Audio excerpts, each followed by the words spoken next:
Buenas tardes. Mi nombre es Johan Rodríguez Peroso, periodista y consultor político, y hoy, por invitación de los compañeros del Frente Amplio Venezuela Libre del Estado Bolívar, presentaremos esta conferencia que hemos titulado Democracia y Libertad versus Autoritarismo y Populismo. El rol de la ciudadanía en la lucha por la recuperación del país. Estamos conversando en un contexto general cuyo proceso de inicio se dio a partir del año 98 con el arribo al poder por la vía electoral de Hugo Chávez. Aquí se destacan los acontecimientos ocurridos desde entonces y hasta ahora en varias etapas. Una primera etapa la situamos precisamente en ese año 98, con ese triunfo electoral ya mencionado, y algunos actos que se sucedieron de manera encadenada y que queremos relevar como los más trascendentes de ese momento, como por ejemplo la constitución de la Asamblea Nacional Constituyente, que trajo consigo, entre otras medidas drásticas, el cierre del Congreso Nacional, que había sido recientemente elegido, de la misma manera como lo fue Hugo Chávez el año anterior, o sea, el año 98. Luego de este cierre del Congreso y de la instauración de la Asamblea Nacional Constituyente, al año siguiente, el 99, se dio el proceso de consulta popular para la aprobación de esta nueva constitución, lo cual, por cierto, hay que resaltar el detalle que se hizo en el marco de una participación absolutamente exigua, con una muy alta abstención y por encima de la tragedia que en ese año y en ese mes ocurría en el estado Vargas y que le costó a centenas de venezolanos la vida como consecuencia del desastre natural que allí se presentó. Posteriormente, al año siguiente, en el 2000,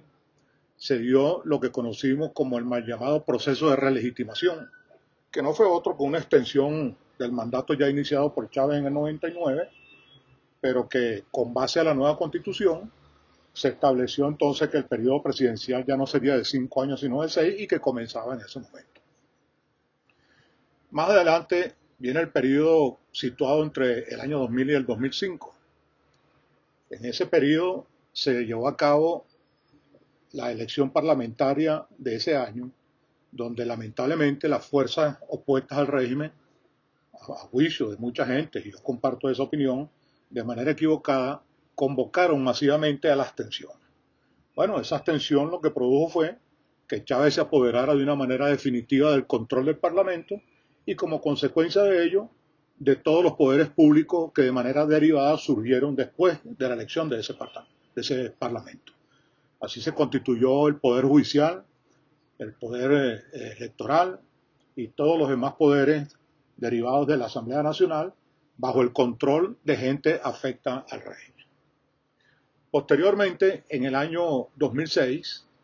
se dio entonces una nueva elección presidencial. Allí se produjo un acuerdo entre 3 candidatos que surgieron, Teodoro Pekov, Julio Borges y Manuel Rosales,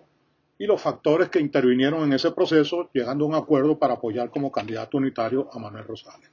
Sabemos también ya las consecuencias de esa elección, que también se ha puesto en duda desde el mismo momento en que se realizó, por todas las dudas que existen en los distintos procesos electorales que se han realizado en el país. Después viene la etapa del 2005 al 2012, donde en el contexto de la misma se produjo la última participación de Chávez en una elección, como fue la de octubre del 2012, cuando regresa después de un largo periplo en Cuba para tratarse de su problema de salud, logra un triunfo que también para mucha gente ha sido cuestionado, se regresa nuevamente a Cuba para no volver porque la enfermedad finalmente hizo estragos en su físico y bueno, terminó falleciendo. De hecho, aún no está claro el tema de la fecha del fallecimiento de Hugo Chávez porque mucha gente afirma que se produjo a finales de ese año 2012 y otros, que es la historia oficial, que se produjo en marzo del 2013. Pero esto trajo como consecuencia que dejara encargado a Nicolás Maduro como vicepresidente y que continuara entonces de manera irregular. Y digo irregular porque a Chávez le correspondía juramentarse el 10 de enero del 2013 y obviamente no estuvo por el supuesto fallecimiento o porque aún se mantenía enfermo de gravedad. Pero este régimen que traspuso la legalidad establecida para ese momento con respecto al término del periodo gubernamental, consiguió a Maduro como vicepresidente, este continuó en sus funciones y de esa manera, después de declarada la muerte oficial de Chávez en marzo, se convocó una elección meses después, que también de manera cuestionada alcanza Maduro para reelegirse o elegirse de manera irregular como ocurrió nuevamente en la presidencia de la República. Así va transcurriendo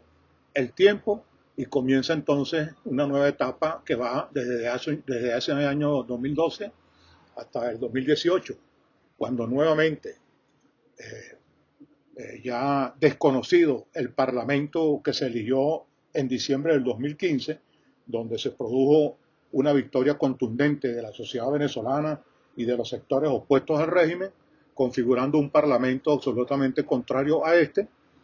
donde se obtuvo 2/3 de la composición de ese Parlamento, pero inmediatamente comenzaron una serie de maniobras. La primera de ellas se dio el 23 de diciembre en la noche,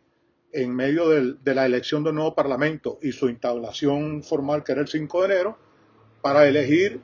a nuevos magistrados que conformaron un Tribunal Supremo de Justicia que más adelante, cuando se instaló el nuevo Parlamento electo en 2015, se ocupó de desconocer la elección de los diputados de Amazonas con la finalidad de restarle la majestad de los 2/3 con los que estaba configurado el Parlamento, obviamente una maniobra para impedir que se reformara ese Tribunal Supremo que fue configurado de manera irregular el 23 de diciembre.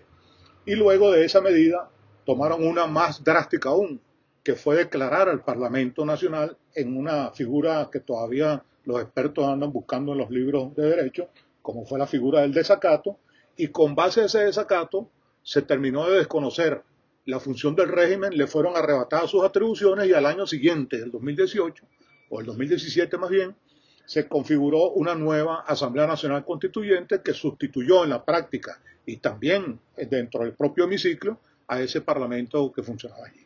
Llega el año 2019 cuando se tiene que renovar la conducción del Parlamento, que ya la habían gestionado en su primera etapa Henry Ramos y en la segunda etapa Julio Borges y en la tercera etapa Omar Barbosa, y le corresponde entonces a alguien del grupo Voluntad Popular.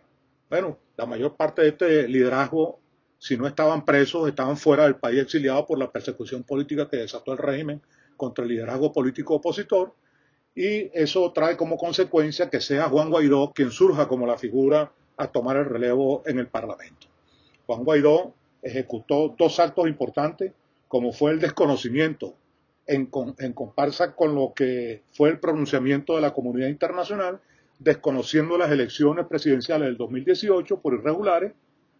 e impidiendo de esa manera que entonces Nicolás Maduro se juramentara ante el Parlamento, cosa que hizo de manera irregular, repito, ante esa Asamblea Nacional Constituyente que ya habían configurado el año anterior. Ese es los hechos que caracterizaron esta etapa que hemos señalado como del 2012 al 2018. Ya para el año 2019, en la Asamblea Nacional se da una nueva situación debido a la rotación que habían acordado los partidos que conformaban esta Asamblea, y viene la circunstancia donde le corresponde al Partido Voluntad Popular presidir la Asamblea. Internamente en ese partido se da una situación donde las personas que probablemente estaban destinadas a ejercer esta función, sencillamente muchos de ellos estaban siendo ya perseguidos o estaban exiliados o fuera del país o sencillamente, bueno, estaban prácticamente en esa diáspora que comenzó con la persecución a los líderes políticos por parte del régimen. En esa circunstancia se escogió a Juan Guaidó para que presidiera en nombre de Voluntad Popular ese periodo que le correspondía a ese partido. Pues bien, ocurrió un hecho muy notorio porque como resultado de la fraudulenta elección del 2018, le correspondía a Maduro ir a juramentarse en la Asamblea Nacional, supuestamente como nuevamente como presidente de la República. Hubo una declaración entonces muy firme de parte de Juan Guaidó, donde le advirtió a Maduro que, habiendo sido desconocido no solamente por el Parlamento Nacional, sino por la comunidad internacional, que fue muy activa en ese desconocimiento, le advirtió que allí no sería posible que él se juramentara, puesto que él era el producto de un acto eleccionario fraudulento. Ya todos conocemos lo que significó esa declaración por parte de Guaidó. Prácticamente surgió como, digamos, el nuevo liderazgo que mucha gente estaba buscando de impulsar y que ha sido prácticamente apagado con el resto de la élite que venía dirigiendo la parte opositora al régimen, y se convierte así Juan Guaidó en un abanderado que fue estimulado por el seguimiento de muchos venezolanos, millones de venezolanos que se sintieron entusiasmados porque no solo por la valiente declaración del joven Guaidó, sino porque además logró concitar un apoyo importante, no solo a nivel del país, sino de la comunidad internacional. Entonces las expectativas de cambio y de posibilidad de cambio en ese momento se abrieron nuevamente y así comenzó entonces de nuevo la lucha frente al régimen. La lucha que se configuró con el apoyo de la base social del país, pero que lamentablemente se incurrió, en nuestra modesta opinión, en una serie de errores que dieron al traste nuevamente con esas expectativas de cambio que se habían generado. Y creo que debo señalar responsablemente que uno de los errores que se cometió fue que el liderazgo se atrincheró prácticamente en la creación de unas instancias de poder que luego se hicieron ineficientes, como fue, por ejemplo, el llamado gobierno interino, puesto que al desconocer a Maduro, automáticamente Guaidó pues se proclamó, o se autoproclamó, lo proclamó el Parlamento como presidente encargado, haciendo uso de lo que manda la Constitución, siendo que hay una ausencia definitiva de un presidente, porque ya habíamos desconocido que Maduro no lo era, puesto que no fue electo de manera normal, y su periodo se vencía el 10 de enero, le correspondía entonces al presidente del Parlamento asumir esa función con la finalidad de convocar unas nuevas elecciones en un periodo perentorio tal como señala la ley. Bueno, lamentablemente estas elecciones nunca se pudieron realizar porque obviamente al tener el control fáctico, el régimen, de todos los factores de poder que podían diligenciar estas elecciones, tal como el CNE, el Tribunal Supremo y todas estas cosas, bueno, esa elección pues no se dio nunca, a pesar de que se convirtió en la petición principal y sigue siendo la petición principal para poder buscarle una salida al problema político que vive Venezuela. Lo cierto es que comenzó lo que denominamos la progresiva destrucción del sistema político venezolano. La destrucción de la forma de vida republicana en Venezuela, que se comenzó a dar a partir de la primera asamblea constituyente convocada por Chávez y configurando alrededor de los poderes públicos como herramientas útiles a ese proyecto político que ellos representaban. Así hemos visto cómo los cambios evidentes en el sistema político y en el entramado institucional del país, bueno, se ha destruido todo el sistema institucional, se destruyó el sistema de partido, el sistema electoral, el sistema militar, el sistema económico, el sistema social, el sistema educativo, en fin, el sistema de libertades y de vida republicana como ya lo habíamos conocido en Venezuela. Hoy, por ejemplo, en el sistema de partidos que hemos mencionado, hemos visto cómo de manera abusiva a algunos partidos les ha sido arrebatada por decisiones judiciales prefabricadas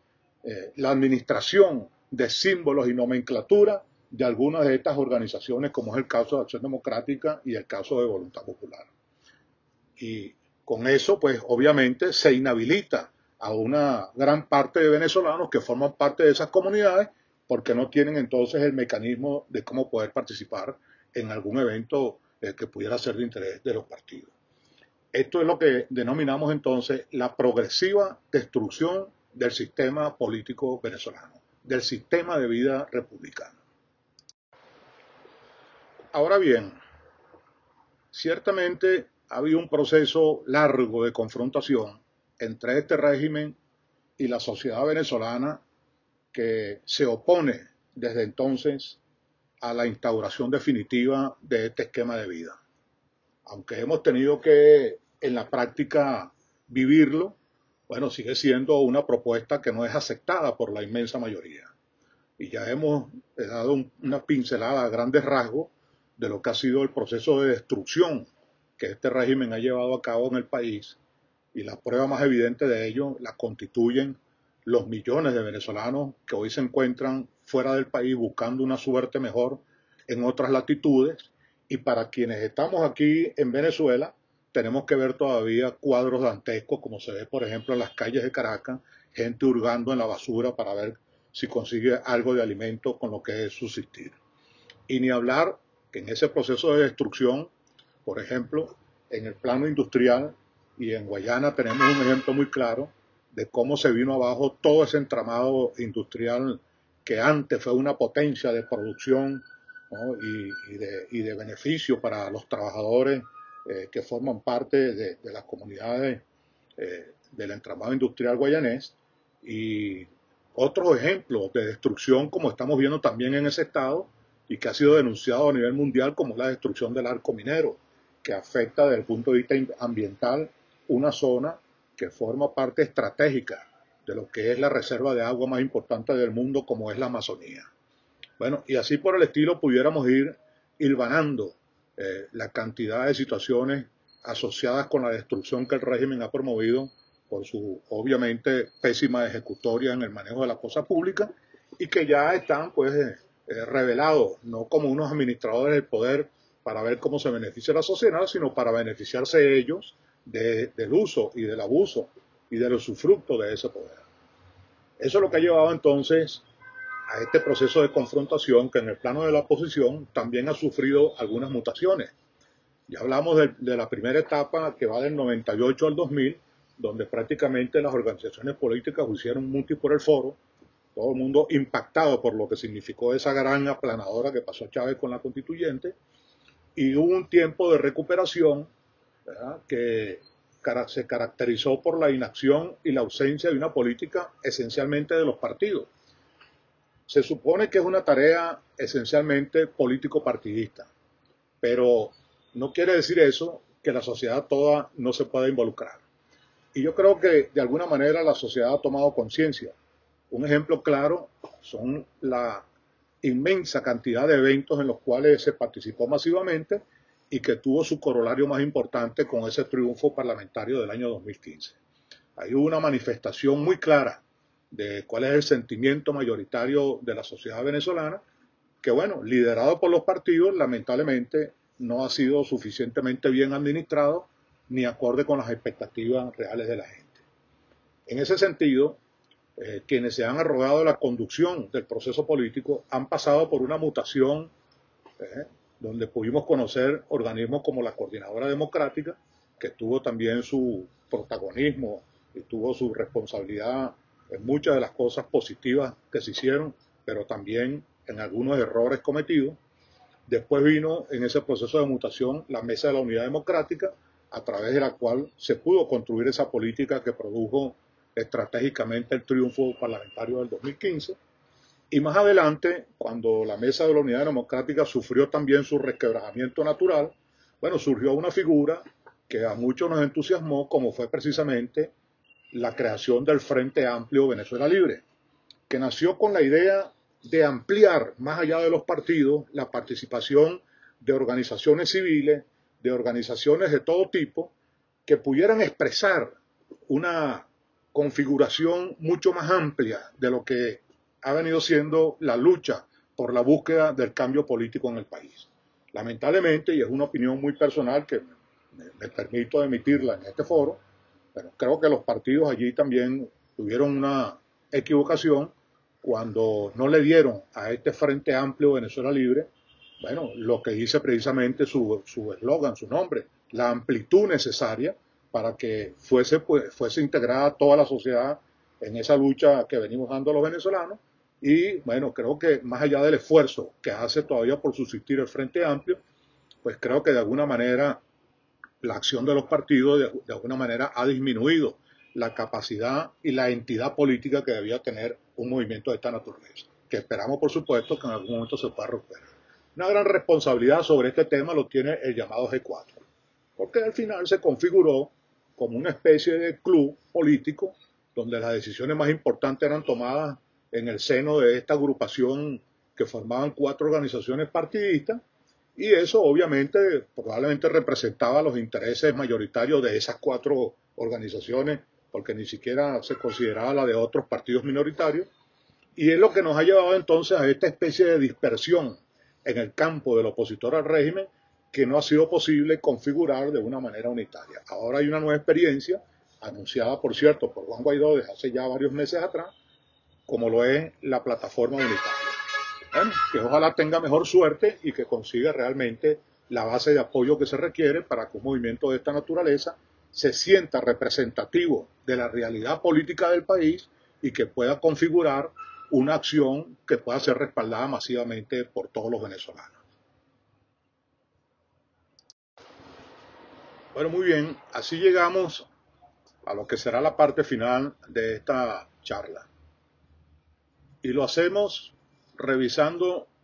el contexto de la realidad actual y el rol de la ciudadanía, que creo que es la nuez del interés que se tienen por este tipo de conversaciones, por este tipo de foros. Hemos tenido tiempo suficiente para observar cómo se han desarrollado las distintas experiencias que han intentado procurar el cambio político en el país. Hay una realidad fáctica que arropa cualquier otro tipo de consideración. Tenemos un régimen que de manera fáctica tiene el poder en sus manos y que ha administrado la permanencia en ese poder basado en 2 elementos fundamentales a juicio nuestro. Uno es la administración del miedo. Este régimen le ha insuflado miedo a la sociedad venezolana porque se siente apoyado en el segundo factor que le da el poder, que es el control de las armas. Y que en el pasado ya hemos visto cómo ha sido utilizado las armas para confrontar a la sociedad cuando ha salido a protestar y a reclamar sus derechos. Y colateralmente con las armas se maneja el control del Poder Judicial, a través del cual se ha sometido también a mucha gente y se ha encarcelado a mucha gente. De hecho, una de las causas por las cuales se lucha en la actualidad dentro y fuera del país es por tratar de lograr la liberación de esa cantidad inmensa de presos políticos, que a veces no tenemos ni siquiera la cifra cierta, porque aquí todo se maneja de manera opaca y mucha gente encarcelada, sometida a juicios irregulares. Entonces, el miedo es un factor que el régimen maneja y frente al cual algo debemos hacer, porque en algún momento habrá que perder ese miedo como ya lo hemos perdido otras veces y poder entonces hacer lo que tengamos que hacer para provocar los cambios políticos que el país requiere. Así llegamos entonces a hacernos la gran pregunta histórica que ya la hizo el señor Lenin en el contexto de su proceso en Rusia. ¿Qué hacer? ¿Qué debemos hacer como ciudadanos frente a esta realidad en la cual quienes nos han conducido hasta ahora no han dado con acierto a la solución? Frente a una realidad en la que los partidos han perdido prácticamente su rol de intermediadores sociales frente al poder y al lado de la sociedad. El rol fundamental de los partidos, como los conocemos, es ese, el de intermediar entre la sociedad y el poder. Pero esto es un poder que no funciona de manera regular, que ha destruido las instituciones, por lo tanto no hay instituciones donde acudir. Una demanda de cualquier tipo en este momento no requiere de enjundiosos estudios jurídicos para ser resuelta, sino de capacidad de pago y de coimas a quienes administran la justicia en el país para poder resolver. Entonces, la sociedad está en este momento huérfana desde el punto de vista institucional. Y por eso es que tiene sentido seguir desarrollando la lucha que sea capaz de provocar el cambio político. Pero ese cambio político solo hay una vía para que se pueda dar, y es lograr que se realice en el momento en que ello sea determinado una nueva elección presidencial conjuntamente con unas nuevas elecciones parlamentarias. ¿Por qué? Por una razón muy sencilla. Los poderes públicos se constituyen a partir de la voluntad popular. Y hay 2 poderes que surgen del voto popular: el presidente de la República y el Parlamento. Esto, por supuesto, en el marco del sistema político que se maneja en Venezuela. Y luego vienen lo que se denomina los poderes derivados, que son llamados así porque se derivan de la decisión que luego toma el Parlamento para designar al Tribunal Supremo de Justicia, para designar a los miembros del CNE, para designar al fiscal, para designar al Contralor, para designar al defensor del pueblo. son entonces los poderes derivados. ¿Qué debe plantearse como objetivo real? La consecución de un proceso electoral de verdad, un proceso electoral controlado, donde la participación de los distintos al régimen sea evidente y donde haya además participación de la comunidad internacional en la vigilancia de que ese proceso se haga de una manera cierta, de una manera verdadera. Ese debe ser el objetivo fundamental. Y para ello hay que organizar cualquier cantidad de movimientos que sean capaces, por la vía de la presión social, de lograr que finalmente el régimen acceda a que tenemos que llevar a cabo un evento de esta naturaleza. Sea porque se retome la vía de las negociaciones, que se han hecho muchas y lamentablemente ninguna de ellas ha llegado al puerto seguro, pero quienes creemos en la lucha civil y en la lucha en el marco de la civilidad, no tenemos otra herramienta que no sea organizarnos para resolver este tema de una manera cívica, pacífica y democrática. Y eso nos lo da, solamente nos lo puede dar una elección de verdad del presidente de la República y de un parlamento nuevo. Entonces, en este contexto, ¿verdad?, creo que el debate que realmente se nos plantea es que existe una forma de autoritarismo y populismo apropiado del poder en Venezuela. Y hay una demanda que la ejerce la inmensa mayoría de la sociedad, tanto los que estamos adentro como los que se han ido del país, por tratar de recuperar nuestra vida en democracia y libertad. De manera tal que esa lucha que muchos quieren plantear eufemística, de que estamos luchando partidos de derecha contra partidos de izquierda, en mi opinión está de modé, está fuera de lugar. Aquí lo que está planteado es una lucha por recuperar la vida en democracia y libertad y desalojar del poder al autoritarismo y al populismo que ha llevado al país a la máxima destrucción que haya podido vivir Venezuela en cualquiera de sus etapas históricas. Para ello es necesario recuperar una visión de conjunto, es decir, quienes están dispuestos a encarar esta lucha, debemos preocuparnos por construir una visión de conjunto, una visión clara que nos indique qué es lo que tenemos al frente como adversario político, para que con esa visión de conjunto se pueda visorar entonces la posibilidad de armar un plan político que también pueda ser desarrollado con la participación de la inmensa mayoría de la ciudadanía. Hay que construir entonces esa visión de conjunto y junto a ella el plan político a desarrollar. ¿Pueden los partidos actuales continuar liderizando el proceso de cambio deseado? Es una pregunta que dejo aquí en el ambiente. Bueno, aparentemente la realidad nos indica que no,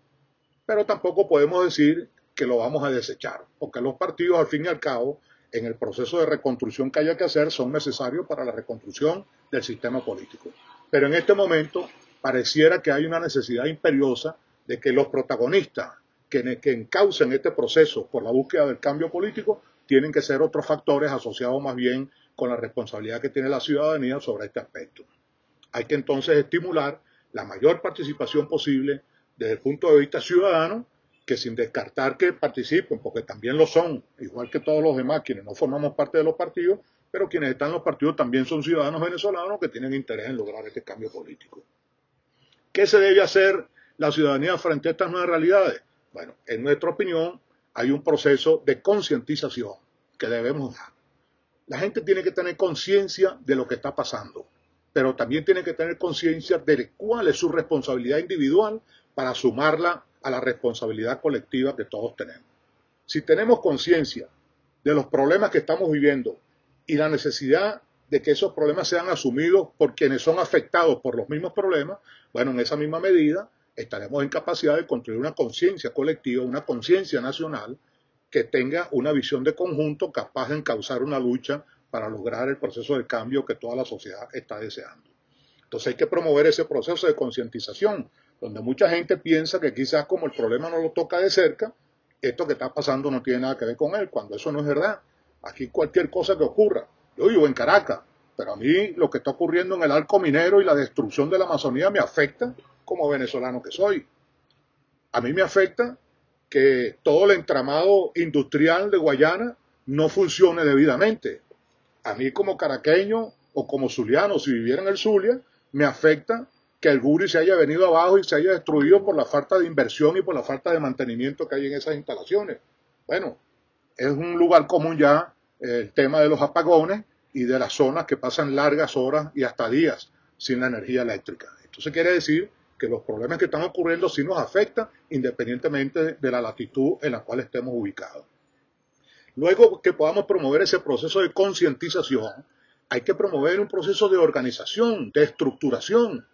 No tenemos por qué esperar que desde Caracas algún iluminado se le ocurra lo que hay que hacer para que quien vive en Guayana pueda llevar a cabo acciones concretas. No, es que desde las mismas calles de Guayana, de Ciudad Bolívar, de Upata, ¿no?, de cualquiera de los barrios que conforman esa entidad político-territorial, en la calle donde vivimos, debemos conversar de estos temas con la gente, con nuestros vecinos. Y mientras vayamos buscando las coincidencias en torno a la preocupación que tenemos por los problemas nacionales, en esa misma medida iremos llevando a cabo la organización que de manera estructural se debe manifestar de las 1000 maneras que sean posibles. Hoy hay que organizar a la sociedad incluso más allá de los partidos. No estoy llamando a que prescindamos de los partidos, no, que los partidos hagan lo que tienen que hacer, pero que la sociedad civil también consiga nuevas formas de organización que sean capaces de generar nuevas formas de liderazgo. Y en la medida en que ellas surjan en Ciudad Bolívar y en Caroní y en Upata y en la parroquia San Juan en Caracas y en el barrio Caigüire en el estado Sucre, en esa misma medida, miles y miles, centenas de venezolanos que estamos preocupados por la situación del país, iremos armando las redes que sean necesarios armar para irnos poniendo en comunicación para que en un momento dado en la geografía nacional, en los 912.050 kilómetros cuadrados, en las 24 entidades político-territoriales, en los 335 municipios, en las 1.100 y tantas parroquias en las que está organizada la estructura político-territorial del país, sea capaz de expresarse, ¿verdad?, la protesta, ¿verdad?, la inequidad y todo el grito, el clamor de cambio que está expresando la sociedad venezolana. Esto es lo que debemos, en mi opinión, debemos recomendar para que detrás de ese proceso de concientización, de organización y estructuración de la gente, se produzca entonces el proceso de movilización que será lo que llevará entonces a que recuperemos ese estado de ánimo que ya hemos tenido en otras ocasiones y que podamos, frente a objetivos reales de lucha, como es la búsqueda de una nueva elección presidencial con una nueva elección de parlamento, lograr el cambio político que a través de esos eventos podemos configurar y podemos impulsar en Venezuela. Esa es la forma concreta como podemos llevar a cabo la lucha por recuperar la vida en libertad y en democracia, y con ello lograr el largo camino de reconstrucción del país en todos los estados. Ya hemos hablado de la situación en la que se encuentran todos los sistemas que conforman la vida nacional del país, el sistema educativo, el sistema social, el sistema económico. Nada de esto podrá ser mejorado ni podrá ser arreglado si no se produce en Venezuela el cambio político del régimen que ostenta el poder. Por ello, el llamado es a que como ciudadanos asumamos nuestra responsabilidad, nos concienticemos entre nosotros mismos, nos organicemos y hagamos todo lo que haya que hacer para armar una gran estructura nacional ciudadana que sea capaz de convocar a las nuevas movilizaciones a las que estamos llamados los venezolanos para lograr finalmente el cambio político en Venezuela. Con estas palabras, doy nuevamente mi agradecimiento por haberme hecho parte de esta actividad que es tan importante y estamos, por supuesto, a la orden para seguir conversando y para continuar en las acciones que haya que llevar adelante en la búsqueda de nuestras soluciones definitivas. Un abrazo a todos y saludos.